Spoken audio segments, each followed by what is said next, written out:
on Tuesday, August 12th, the United States national debt surpassed $37 trillion for the first time ever. The debt is growing at about $6 billion per day, but that appears to be better than last year. Yeah, and in July 2024, the national debt passed $35 trillion, and then November 2024, it passed $36 trillion. So looking for some positives here, it did take 9 months for the debt to grow another trillion to the $37 trillion mark, and also, too, that percentage gain is smaller because the numbers are getting bigger. Yeah. So, at least that debt accrual is maybe slowing down a little bit.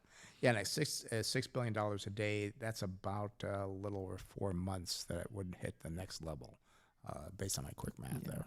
Yeah, what is that, 30 times 400? Yeah, something like that. So, and at the end of the second quarter, another important thing, debt to GDP stood at 119.4%, which is manageable, but we really don't want it to go much higher than that. We're getting to a level to where we can hopefully see a slowdown in debt expansion, or maybe even a reversal, and still have the increase in the GDP. That'd be perfect. That'd be the optimum we want, is a reduction of the debt and still have GDP grow. That'd be great.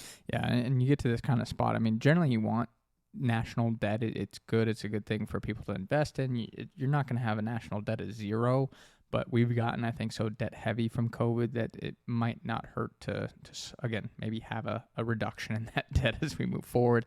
And the reason is that, having a high national debt, it's negative. It takes investment out of the private sector because people have to be buying that national debt. I mean, as I said, it's an investment for people. If you're not putting it into the national debt, you can put it into other avenues, which that could slow down the growth in the economy.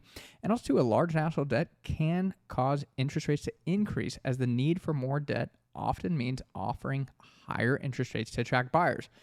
It shocked me when rates were, 1-2% that anybody was buying that. But, you shouldn't be. I mean, right. I don't know why you would buy debt at 1-2% unless you thought but even if you thought the economy was going to go to zero, you wouldn't be buying debt because it'd be useless.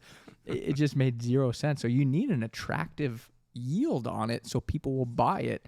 But, that's the concern is, at 4 or 5, I mean, that's kind of, not a awful deal. That's where it might need to stay to have buyers have interest. Yeah, I mean, there's a lot of problems to it, and I don't like it coming out of the economy because that will slow down our growth. But it is something that needs to be looked at, needs to be addressed. I know the current administration is trying to do things, but gosh, it's just and raising taxes, that is not a positive.